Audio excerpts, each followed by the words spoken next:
the characters we introduced in the first game, because normally people tend to not make it through the levels, right? So this time around, we actually made sure that we kept some to kind of work with moving forward, right? And this time around, the story will kind of bring them closer to Agent 47 and the ties to his past and all that stuff. So it's going to be really exciting to kind of get that out there. Excellent. One of the cool things about Hitman that I've always loved is the ability to come at any job, hit, or whatever with different play styles. Like you could be a sneaky, you get like, or you could be like me and just go running in and kill the guy and trying to escape. Is like that. Will that be a continuation in this? We are gonna kind of continue in the same format with a mission where this is a hyper detailed sandbox. In the case of Miami, it's centered around a race where one of the targets is actually driving one of the cars. Oh, that's nice. So the how can I get to her? But then we kind of drop you off at the entrance, and then it's up to you to figure out how do you want to solve this this mission.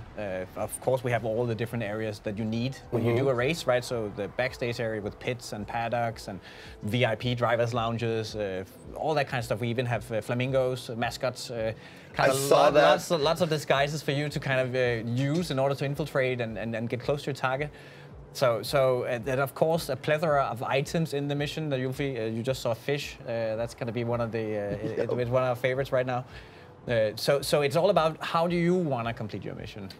Well, I know a buddy of mine, Mr. Spanfish, likes to do it, and I can't remember what the name of it is when you don't ever take off the suit. That's the Silent Assassin suit only. Suit only. Silent Assassin. Yeah. That's the way he's going to do it. I'm sure there's going to be like different achievements like that you can do. Yeah, lots of challenges. We always kind of want to challenge you in many different ways. So there's the challenges in the missions, and then on top of that we have these escalation contracts, which we also had in the previous game, where we kind of challenge you to do all sorts of things in the missions, not necessarily eliminating the targets, but different things. And then, of course, we have elusive targets coming back as well. So edge of your seat gaming, it's like you get one shot, right? And then that's it. Yeah. Those are some of the best things about the previous game. Was the elusive targets you'd have a different target and you get one shot. One shot. And that's it to complete the mission. And sometimes they even had celebrity targets in there. Yeah. What were some of the ones last year? Wasn't there Gary Busey in there? Gary Busey was in last time. Yeah. So. That was it was so cool though. I mean that's awesome that he was one of the targets. When you go from a game like it's wildly successful, obviously people play the heck out of it. Yeah. What are some of the things that you wish you could have done the previous game that you're able to do in this game? Well, this time around, we of course, we're building on a solid foundation first of all, right? So that's always good news. we have a lot of tools already available to us when we create the missions. This time around, we kind of took a look at the crowd gameplay. So right now in the next game, you can actually dip into the crowd. So if you get into a lot of trouble, it's hide in the crowd. Then the guards will try to find you, but they will have a hard time completing that. So you kind of have to sneak around in the puddle of people. Besides that, we have a feature called Hammer Down. No, we have a feature called Picture in Picture, which in case someone finds this guy, then it will be shown to you. So even though you kind of continued your path through the mission, then you can still get the information that someone was found. Wow. And Diana will use it to show you things in the levels, and we can also show events that occur. So if the target is doing something interesting, then we can also highlight that. So that's cool. We kind of so we kind of keep we go to great lengths to keep this hyper detailed sandbox alive. So even though you're not in the area, then stuff still happens, right? So this kind of really helps you show that. And then last but not least, one of the fan favorites, something that people have been asking for years, is back, and that's the sniper briefcase.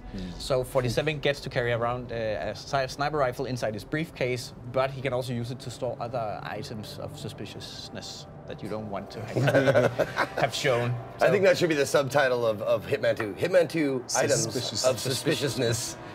Yeah. Now, the last time this game came out, it was released episodically. Would that be a fair thing to say? Is this game going to do the same thing, or this time around we're doing a bit different? Hitman 2 will be available. All the story missions will be available November 13 when we launch. So you can kind of go at it at your own pace. Wow. Okay. And then after that point, we will continue with the live tail end, just as we did in the previous game. So all the elusives, all the escalations, there's going to be expansions, and also we have this new game mode called Sniper Assassin, which is a sniper-only experience, and that's also going to be part of this tail end. That was always one of the coolest things about the game is how it never stopped. It kept the content kept getting added, more and more things to do, more and more like escalations and that kind of thing. Man, it's just great. I can't wait to get my hands on it. That's also one of the things, right, where now we did it with the previous game, right? So now we have a ton of experience in how to deliver these kind of things and where to improve and what can we do better and more fun this time around. Now, does it all take place in the same general location, or do you travel around a little bit? Just as last time, we do a lot of globetrotting, right? So with this one is in Miami. 47 hasn't been there before. But then, of course, the other missions will take place in different locations. Okay. Yeah. So how many sniper missions are there compared to regular missions, or is that? The sniper mission is a separate mode. Right now we have one, and then there will be several more during. That was the wedding one, right? That was the wedding one, yeah. Yeah, dude. I was watching a bit of that, and I couldn't believe there's so many things that you can like shoot out, and I was watching because you can just be a jerk. Yeah. Like you can shoot the wedding cake, you can shoot the wine glass they're holding, and they react to it. And I was worried about that maybe there would be no reaction. Like you shoot a wine glass, and they're just like, oh well, I'll just get another one, like Sim style or something. But instead, they're like, yeah. Someone just shot at me.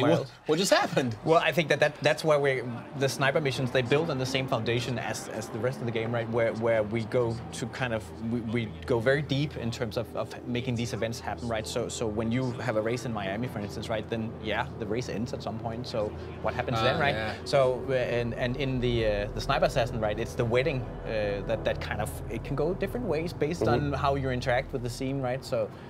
So yeah, if you shoot the cake, then someone's gonna get upset. Yeah. Can you just not shoot and let them have a nice wedding? You can also do that. What? Yeah. Just let them have a nice wedding. Yeah, just a good ending, man. Just you might fail in the mission, but happily ever after. Yeah, but the trick of it is to kind of do it without getting noticed, right? The same rules kind of apply in a way, right? So you have to remove the targets without anyone seeing it, just from a distance. We're talking about as far as any kind of multiplayer co-op. The Sniper Assassin actually has a co-op mode where you can play online with your friends, which is a first in our franchise. So that's very, very exciting that you actually get to team up with someone and have the experience together. And work together and sync up your shots and okay, I'm distracting this guy, you're distracting that guy, you got him, and then shoot at the same time.